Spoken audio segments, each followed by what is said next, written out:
What's up, you guys? My name is Chris, and I just want to welcome you back to the channel. If this is the first time you guys stopping by, please consider smashing that like button for me and subscribe to the channel. That just helps my channel grow. So this channel is all about the rental business, and in this video, I'm going to be taking you back in time about 19 years ago, and just telling you guys, my journey to getting into the rental business. And how I went from parting out cars on eBay to currently running 4 multi-million-dollar businesses in the state of Tennessee. So let's go back about 19 years ago. It was actually when I bought my first car. It was a 1991 Dodge Stealth, and my brother was actually the one that sold me the car. He lived in Grand Isle, Louisiana, and I lived in DeQuincy, Louisiana. And for my birthday, I'll never forget it, my mother helped me finance this car because it was my very first car. I had always worked since I was 14 years old, but she had to help me out on financing that first car. So we went down and brought my brother the money for the car. And it was quite a little drive back from Grand Isle to DeQuincy. I forget now how far it was, but I think it was around roughly 4 or 5 hours, I believe. But I went down and we attempted to drive this car back from Grand Isle. Well, that didn't work out so well. Actually, the car actually smoked like a time bomb the whole way, and I ended up having numerous problems on the way back down. And I'm sure my brother, if he ends up watching this, I'm sure he didn't purposely do that, but nevertheless, that's what happened. And it was kind of funny at the time. But and then when I found out how expensive the parts was to fix this thing, it was ridiculous. And let alone you couldn't hardly even find the parts. I mean, I had to go around to so many junkyards to even somewhat find the parts that I needed to replace, what had went down on it. But anyway, long story short, I ended up deciding to buy a parts car that had been wrecked in the front. So I found it online and went and drove and picked it up. I had a trailer at the time, and I borrowed my mother's truck actually, and went down and trailer hauled it back. But got it back there, and obviously I fixed the car, fixed my car with the parts from it. The parts just kind of sat there for a long time because I didn't really. Nothing else really happened to it, in a very short distance of time there. But I decided, I might as well try to sell some of these parts online because I had an eBay account. And back in that day, it wasn't that difficult to take a picture of a part and list it online and, sell it. So that's what I ended up doing. I parted that car all the way out to the bare frame. I even took the wiring harness, out from the frame. I sold everything. I mean, we sold the switches, we sold the door panels, sold the headlights. There's all kinds of stuff that we sold from the car. Ended up turning that $1,000 investment into over 10 grand. So obviously I wanted to do that again. So I ended up doing it a second time. And actually that second car was a Mitsubishi 3000 GT, which is very, very similar to a Dodge Stealth. It's pretty much the same car. Just a little bit different look, outside. The headlights were a little bit different and so on and so forth, but ended up parting out nearly 3,000 of these cars. I did that for about 5 years before that market kind of collapsed, and those cars just really wasn't that collectible anymore, and there wasn't a whole lot left of them out there. So it's, I ended up having to figure out something else to do because that's all I did, for a period of 5 years is sell auto parts online. So ended up, I had a friend of mine that had told me he'd seen an ad in the paper for picking up junk cars.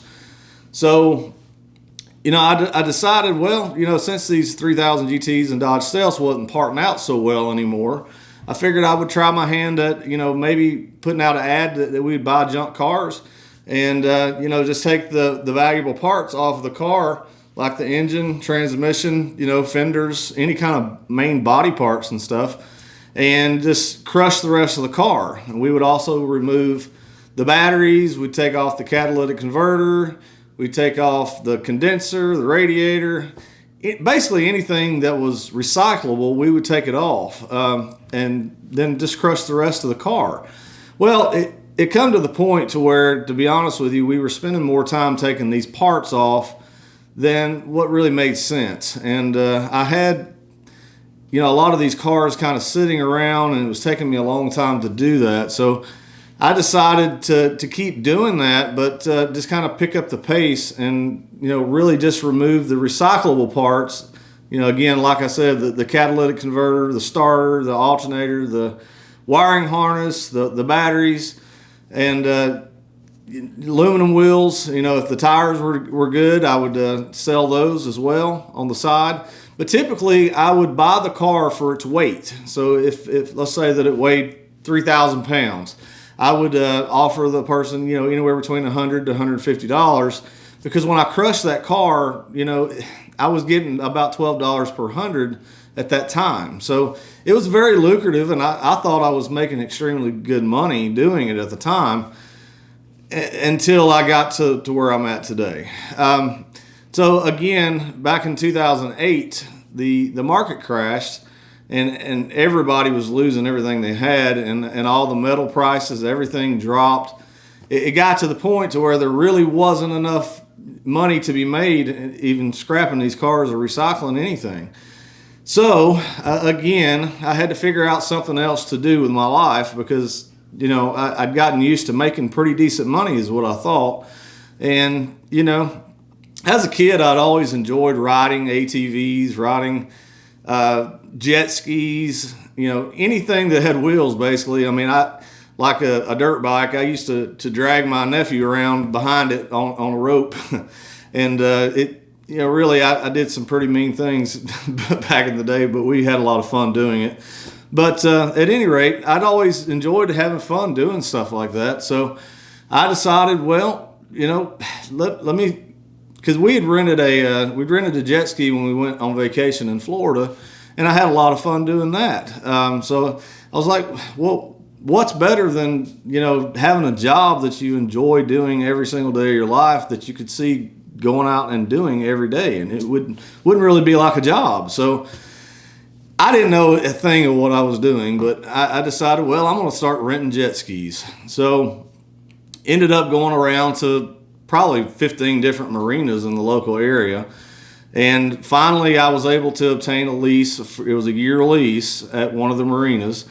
And, I went out and went on a limb. I didn't have much money at all, but I did have credit. So I decided to go out and buy 4 jet skis is what I ended up buying. They were the Yamaha Wave Runners, which is, in my opinion, is the better ones to get into.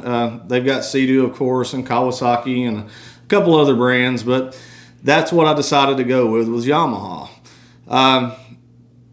But anyway, so I went out and financed these things. I'll never forget, the payment on each one of them was roughly $78 a piece.